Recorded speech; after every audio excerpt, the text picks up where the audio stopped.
possible. So now let's see what happens as each trumpet is sounded. The first angel sounded, and there followed hail and fire mingled with blood, and they were cast upon the earth. And the third part of trees were burned up, and all green grass was burned up. So when the first angel blows a blast on his trumpet, there is hail and fire mingled with blood. This is reminiscent of the plagues that God allowed Moses to bring on Egypt in order to soften Pharaoh's heart that he might let the people go. These are three of the plagues that came in Egypt. And they speak of judgment and God dealing with men. And notice when they did that a third part of trees were burned up and all green grass was burned up. Isn't that going to be tragic? Can you imagine the kind of a forest fire that's going to take place on this earth when a third of all of the trees around us are consumed? And the heat will be so intense that all grass will be burned up. Really hard to imagine. And it's wonderful to know that as a born-again believer, we'll not be here to experience it. But it's going to be part of the judgment of God upon unregenerate man, and a part of God's judgment for the sins of this world.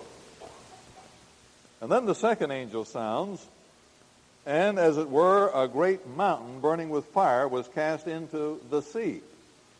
And the third part of the sea became blood. And the third part of the creatures which were in the sea and had life died.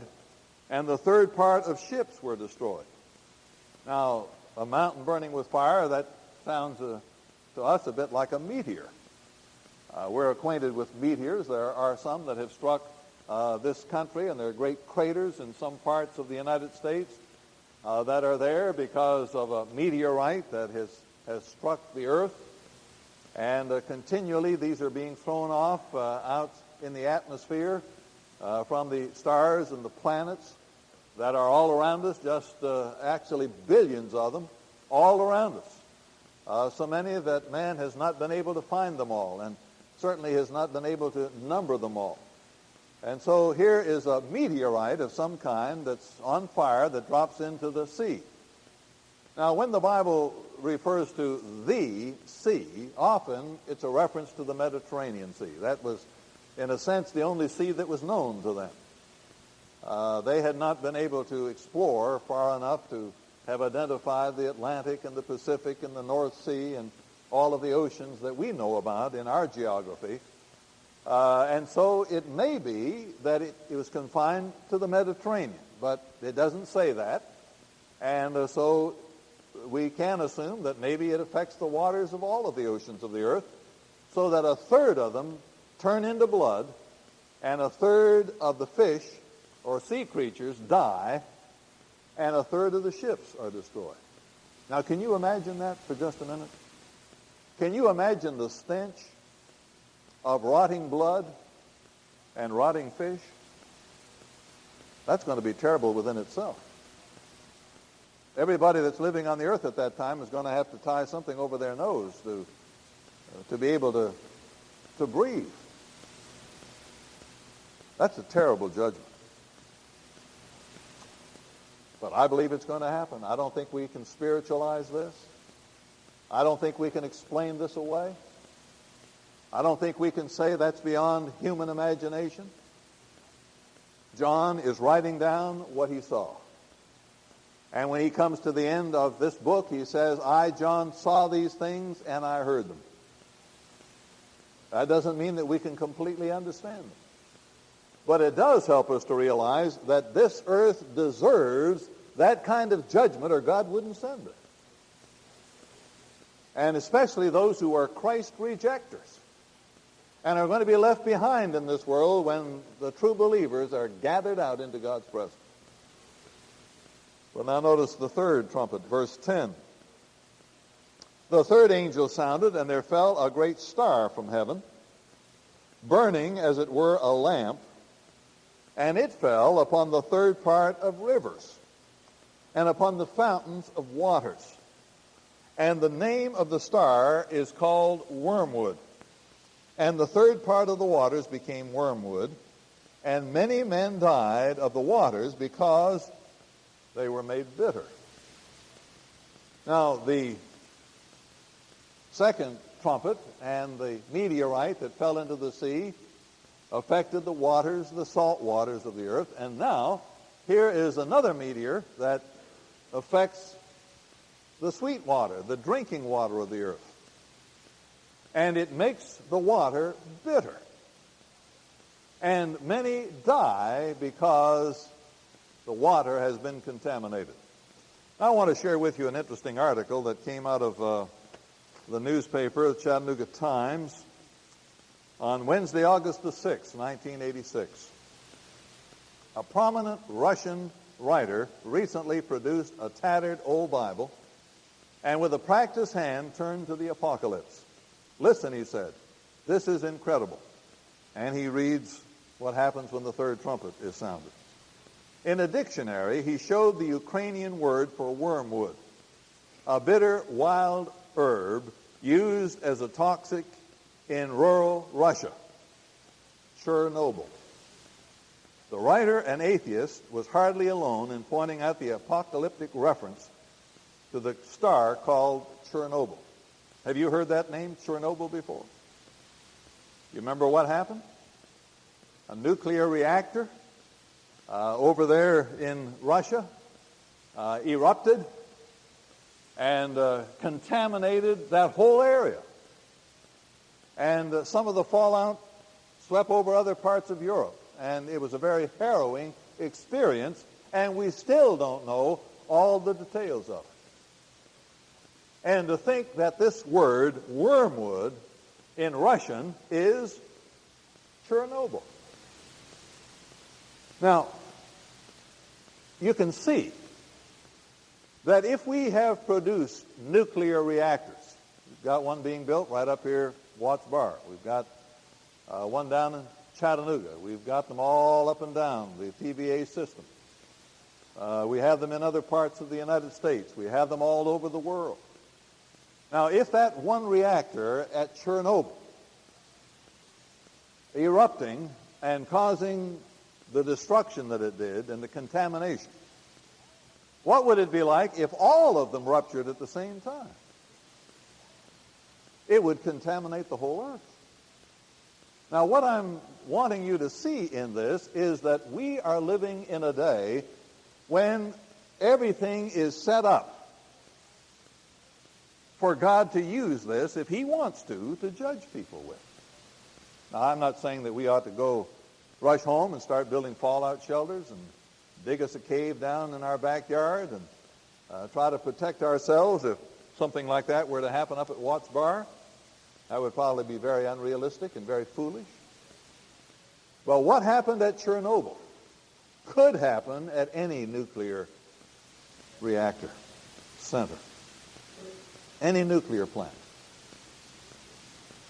And at this given time, it may well be that God will use these against man. Man thinks he's so smart, and he's developed so many things that are so wonderful and fantastic, and in reality, there is a chance that they could be used against us. Not us. We won't be here, but against the ones that are left. Now, quickly at verse 12, the fourth angel sounded, and the third part of the sun was smitten, and the third part of the moon, and the third part of the stars, so as the third part of them was darkened, and the sun and the day shone not for a third part of it, and the night likewise. And now let me pause there to refer you back to Luke, the 21st chapter. Here, very definitely there's going to be some things that are going to happen as far as the heavens are concerned, the moon and the stars and so forth. Now, in the 21st chapter of Luke, we have the record of Jesus' response to the disciples when he told them that there were certain signs they could look for that would indicate his return. And among other things, he said at verse 25 of Luke 21, there shall be signs in the sun, and in the moon, and in the stars. And upon the earth distress of nations with perplexity, the sea and the waves roaring, men's hearts failing them for fear, and for looking after those things which are coming on the earth. For the powers of heaven shall be shaken. And then shall they see the Son of Man coming in a cloud with power and great glory. And when these things begin to come to pass, then look up and lift up your heads, for your redemption draweth nigh. Now, Jesus was saying this. This isn't some novel that was written. This isn't some scientist advancing his theory. This is Jesus, the one who is God, the one who has all knowledge, the one who has foreknowledge, the one who could share with his disciples exactly the things that would happen before his return to the earth. And it's very similar to what happens here as John sees it in the book of Revelation. And at verse 13, John said, I beheld and heard an angel flying through the midst of heaven, saying with a loud voice, Woe, woe, woe to the inhabitants of the earth, by reason of the other voices of the trumpet of the three angels which are yet to sound. Here is an angel flying through heaven saying, oh, it's awful, it's terrible, but oh, it's going to get worse. What you've seen is dreadful, but what's still going to happen is even worse. Now you may say, well, is that fair of God? Is God that kind of a God that he is going to judge people? That God is going to allow that kind of suffering? That men are going to be actually tormented? That the world is going to come to a condition that will almost be impossible to live in? Well, that's what the Scripture is implying. And I think it's what the Scripture is saying. And I don't think there's any avoiding it. I don't think there's any escaping it. And again, I want to say that if nothing more were to come out of our study of this book, then the realization that this is what is in store for those who are going to be left behind when the Christians are gathered out of the earth, there should not be any need for any more incentive than that for us to win people to Christ. Do you have loved ones who are lost that you would want them to experience this? Do you have friends and it doesn't bother you that they may go through this kind of a situation? If you have any compassion in your heart, if you have any burden for lost people, if you have any desire for them to be with you in glory instead of on this earth in this terrible time of judgment, then we need to exert all the influence that God has a relationship to everything else. And so if you can be consistent in following through with us, study by study, Sunday night, Wednesday nights, I hope that you'll do it. I realize that for some of you it's impossible to be here on Wednesday evening, and for some others it's impossible to be here on Sunday night. But in order to get the overall picture, it is important that you try not to have any more interruptions than necessary. But these studies are being taped, and if you have to miss one or two for some reason and would like to have that to fill in and catch you up, those tapes can be available to you. But now before we go, let's join in singing a hymn of invitation. Number 484, More Love to Thee, O Christ, More Love to Thee. And as we join in singing, if you're here tonight and you are without Christ, you're not ready for the rapture. You're not ready to be caught up to be with the Lord. You'd be left behind to undergo these things. Remember that with the opening of the seventh seal of the seven-sealed scroll, that 7 angels appeared before the throne of God that were given trumpets. And before the trumpet sounded, there was a golden censer that was filled with the prayers of the saints.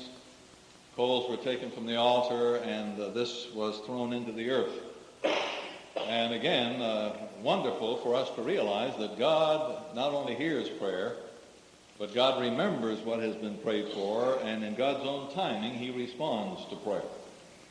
You may pray for some lost person today, and you may not see them saved tomorrow, but 2 years from now they may be saved, and it may be partly to your prayer concern. So God does know that we're praying, and God is able to respond to our prayers. And then one by one, the trumpets blew on their trumpets, and there was the judgment of fire and hail and mingled with blood that cast into the earth, and a third of the trees burned up, green grass burned up. The second trumpet was sounded, and a meteor, it seems, fell into the sea, and the third part of it became blood, and the third part of the creatures died, and the third part of the ships were destroyed. And then when the third trumpet was sounded, a great star, perhaps another meteorite, hit the fountains of waters, and the star was called Wormwood, and it turned the water into bitterness. And then when the fourth trumpet sounded at verse 12, there were signs in the heavens. A third part of the moon, third part of the stars, third part of them were darkened.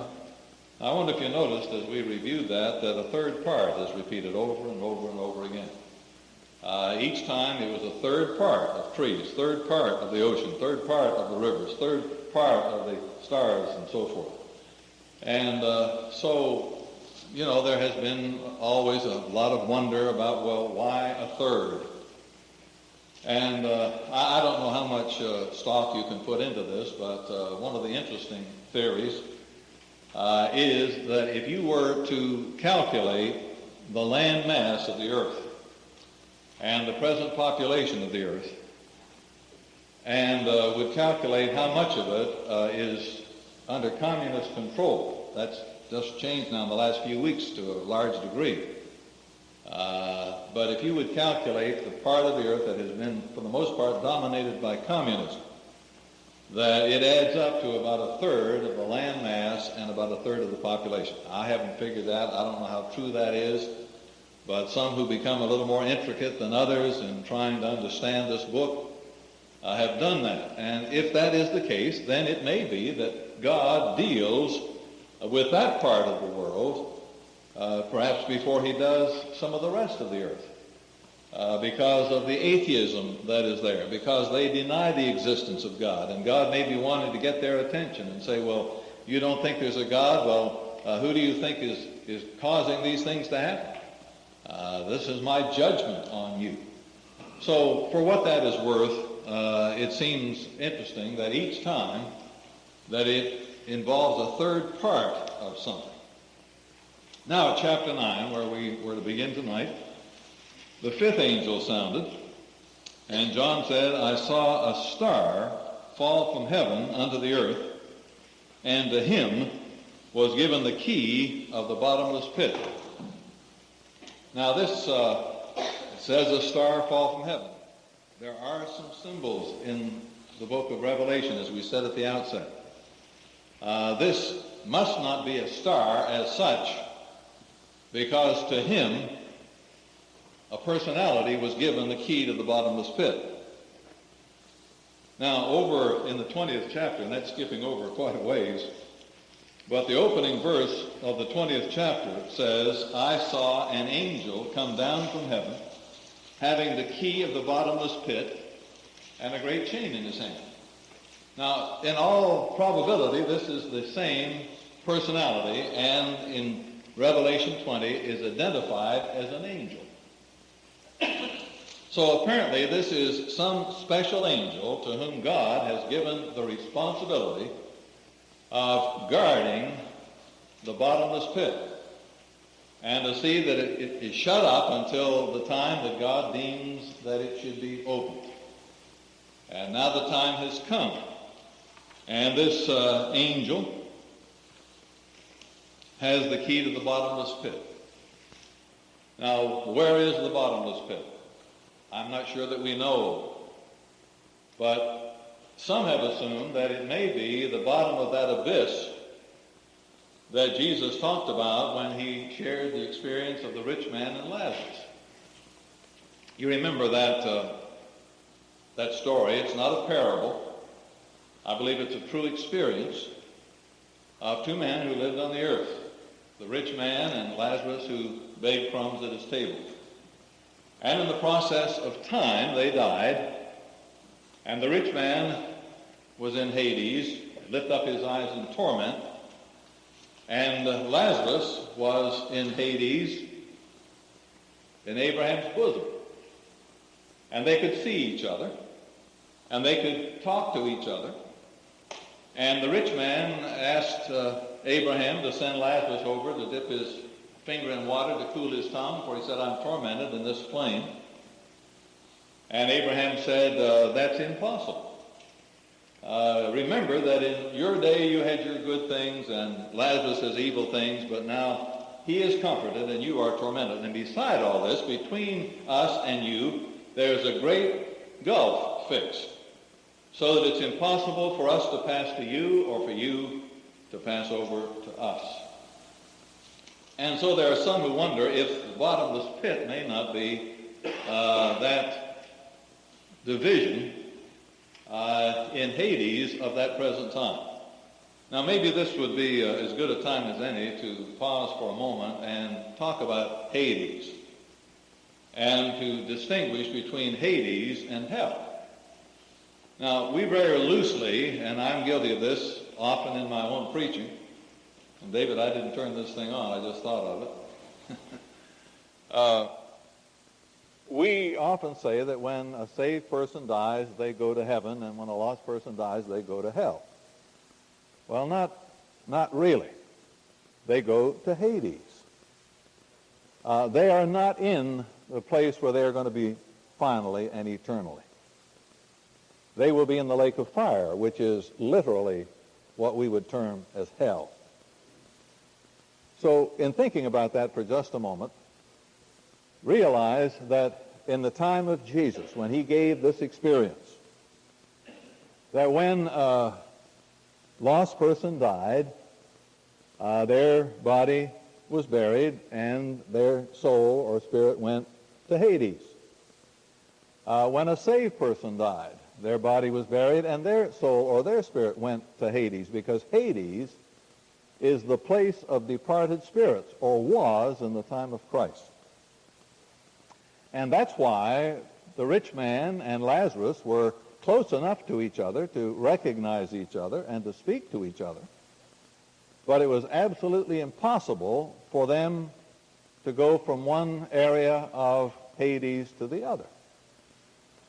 Now, when Jesus was dying on the cross, you remember he said to the one thief who asked that the Lord would remember him when he came into his kingdom, Jesus said, today you will be with me in paradise.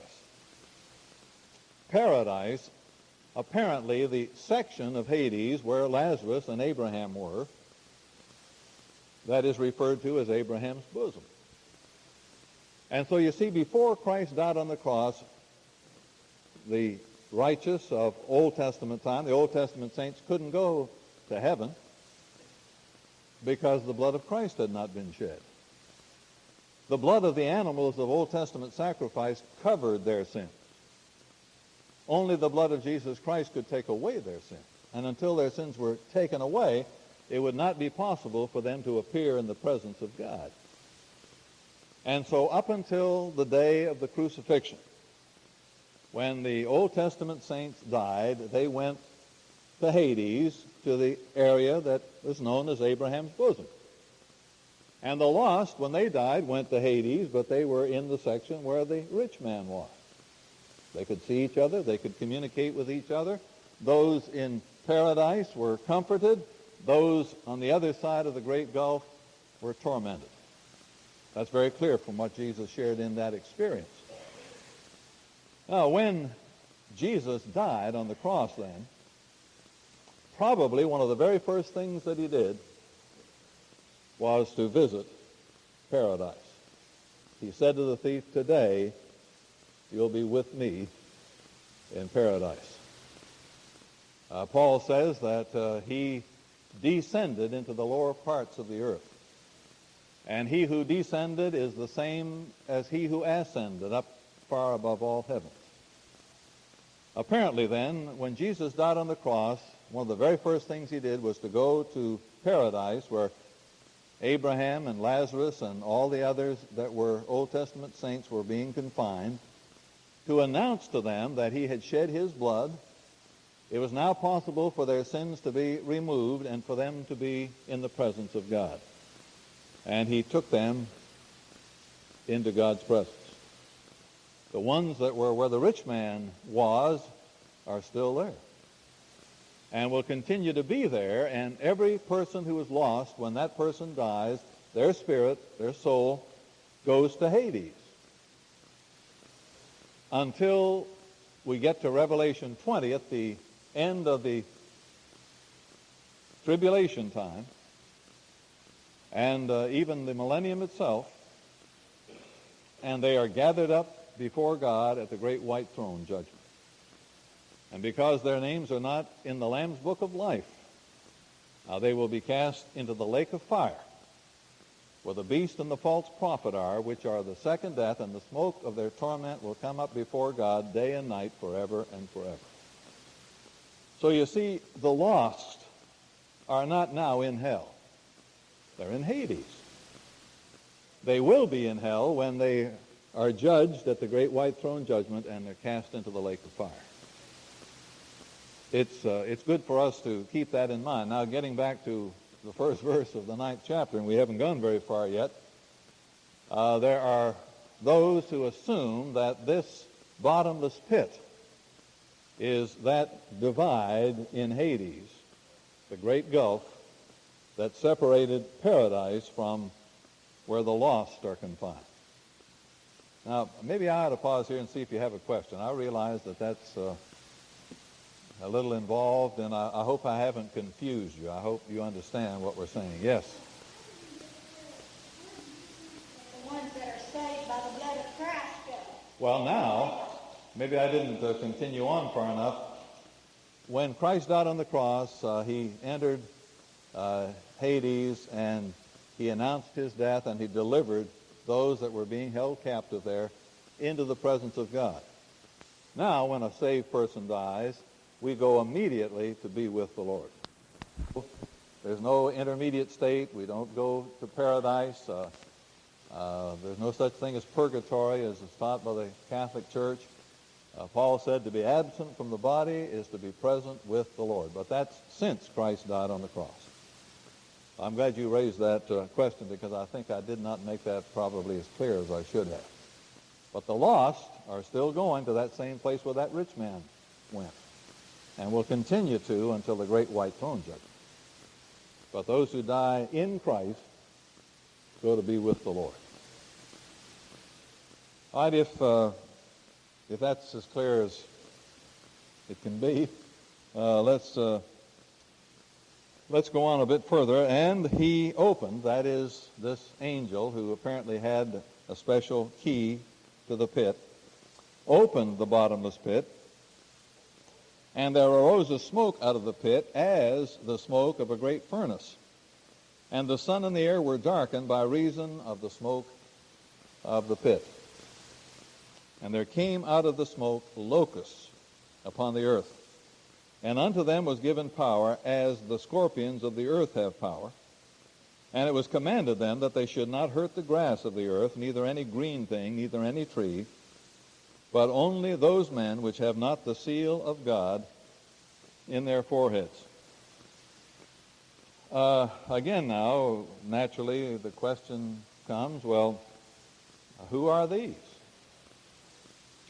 And I think the most reasonable answer to that is that they are fallen angels who have been held until this particular time in God's dealing with the earth. I'm turning to the book of Jude, and I want to read at verse 6. The angels which kept not their first estate, but left their own habitation, he hath reserved in everlasting chains under darkness unto the judgment of the great day. Now that seems to be saying that when Satan was cast out into the earth, back in Isaiah and Ezekiel both, we have the account of a great archangel by the name of Lucifer, who rebelled against God and said he was going to put his throne above the throne of God. He was going to take over. And God cast him out into the earth.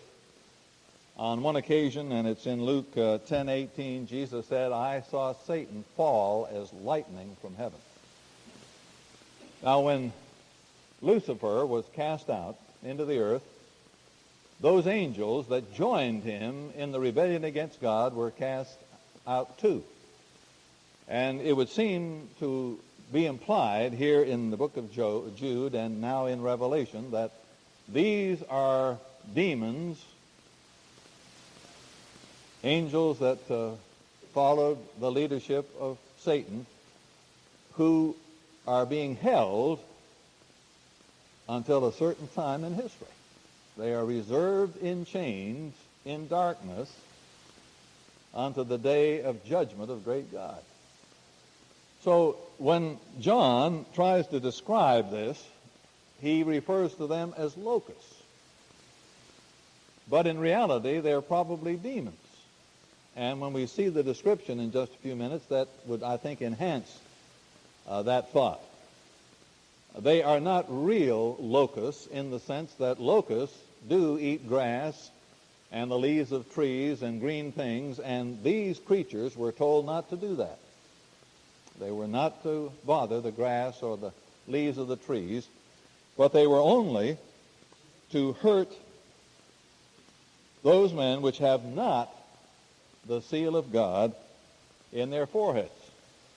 Now keep in mind again that earlier there were 144,000, 12,000 from each of the 12 tribes of Israel that received God's mark in their forehead. They were sealed, identifying them as belonging to God. And these creatures are commanded that they are not to bother those that have that seal, the mark of God. And they're not to hurt the green grass. Now these creatures then have a degree of intelligence.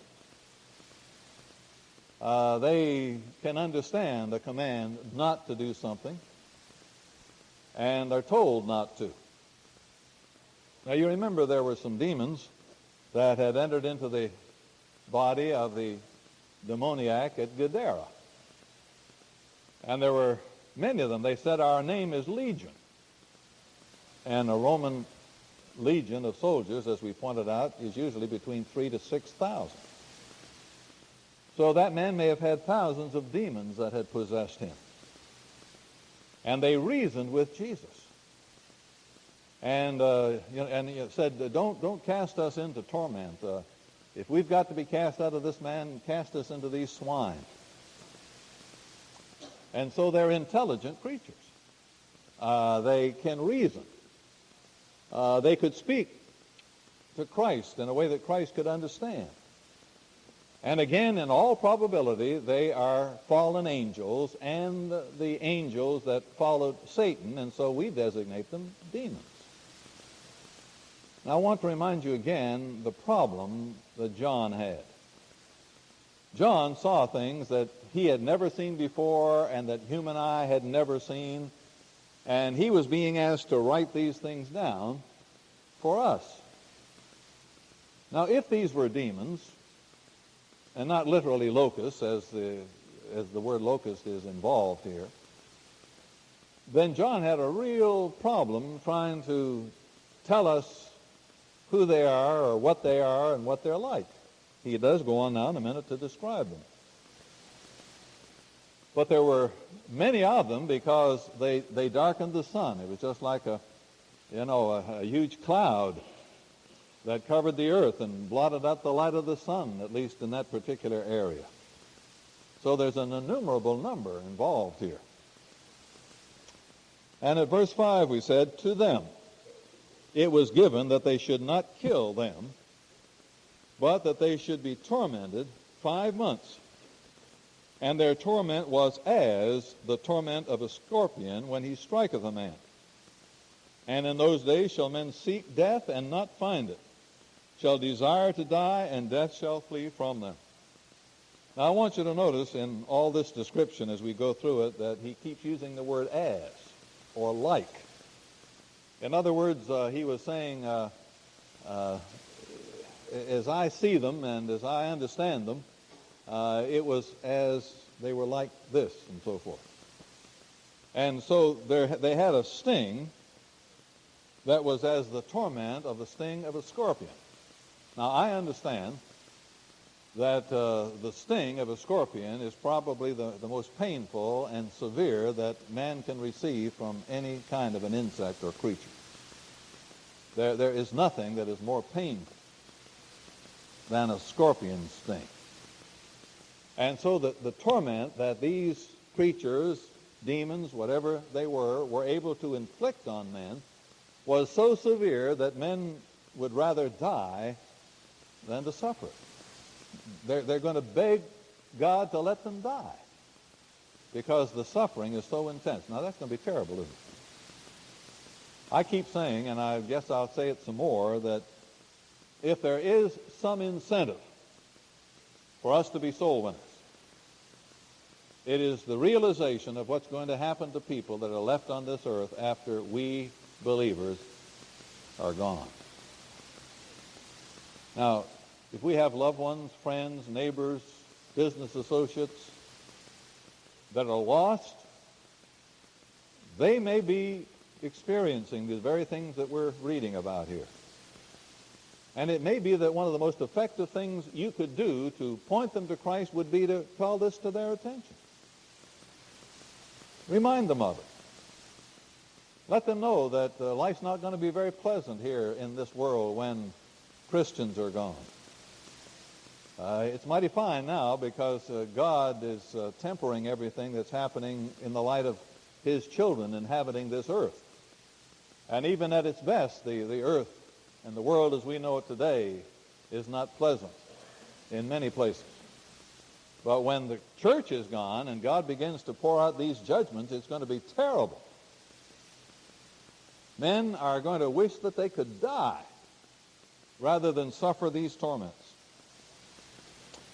And someone has pointed out that, this could be one reason that there's been a tremendous increase in the use of drugs in our time. Probably men will resort to anything they can find to try to alleviate that pain. And one of the things, no doubt, will be drugs. And the fact that drugs are so plentiful now, and man has found ways that he can create all kinds of drugs, it may be, again, God setting the stage for these things to happen. And if that be true, then it may be one of the explanations for the tremendous increase in the use of drugs that we're sensing, not only in this country, but all over the world. Now, John tries to describe these creatures that, again, he refers to be like locusts. Notice he said the shapes of the locusts were like unto horses, prepared unto battle. And on their heads were, as it were, crowns like gold. And their faces were as the faces of men. And they had hair as the hair of women. And their teeth were as the teeth of lions. And they had breastplates, as it were breastplates of iron. And the sound of their wings was as the sound of chariots of many horses running to battle. And they had tails like unto scorpions. And there were stings in their tails. And their power was to hurt men 5 months. And they had a king over them, which is the angel of the bottomless pit, whose name in the Hebrew tongue is Abaddon, but in the Greek tongue hath his name Apollyon. One woe is past, and behold, there come 2 woes more hereafter. All right, now here we have a name given to the angel who has the key to the bottomless pit. And the name is given to us in Greek and Hebrew, and it means destroyer. The name literally means destroyer. So these creatures, whether they be demons or not, are being used of God to hurt men and to destroy many. And I want, again, to point out how often he uses the word as and like. He's not saying that they were men or they were horses or they had the hair of women. He said, as I saw them, this is what they looked like to me. A young man who had been in Vietnam was in one of my studies of Revelation a while back and came up to me after the service, and he said, that sounds just exactly like one of our armored helicopters that we used over in Vietnam. The armor plate, the sting in the tail, and the firepower that was there, and the camouflaging to try to disguise it. So, these creatures that John was trying to describe, used of God for this particular purpose at this particular time. And it would be presumptuous for us to perhaps say much more than that about them. We just have to accept John's description and what they did. And so one of the three awful woes pronounced by the angel in the 13th verse of chapter 8 is over, and there are two more. The sixth angel sounded, and I heard a voice from the four horns of the golden altar which is before God. So John is still there in heaven and is aware of what's happening around the throne of God, saying to the sixth angel, which had the trumpet, loose the four angels which are bound in the great river Euphrates. And the four angels were loosed, which were prepared for an hour, a day, a month, and a year, for to slay the third part of men. Now, here's this third part again. And apparently a third of the people living on the earth at that particular time are going to die. So there's a lot of death and destruction in this judgment of God. But I want you to notice that here are four special angels whom God has appointed for a special mission. And notice that it's pinpointed to the very hour. There is an hour of a given day, of a given month, of a given year. They're to exercise the power entrusted to them by God at the great river Euphrates. Now, the Euphrates River is very prominent in the Bible, as I'm sure you realize. The Garden of Eden was bounded by the Euphrates River. When the boundaries of Palestine, the land given to Abraham by God in the covenant, is bounded by the Euphrates River. The first murder was committed near the Euphrates River. Adam and Eve brought sin into the world near the Euphrates River. So this is a very prominent and very important river in the Bible. And here are the four angels which are there at this river, appointed to perform a special task at an exact hour. And verse 16 says, the number of the army of the horsemen were 200,000, and I heard the number of them. Now, how many is 200,000? That's 200 million, isn't it? So apparently, these four angels are stationed at the Euphrates River to allow the passing of an army of 200 million to be able to cross it.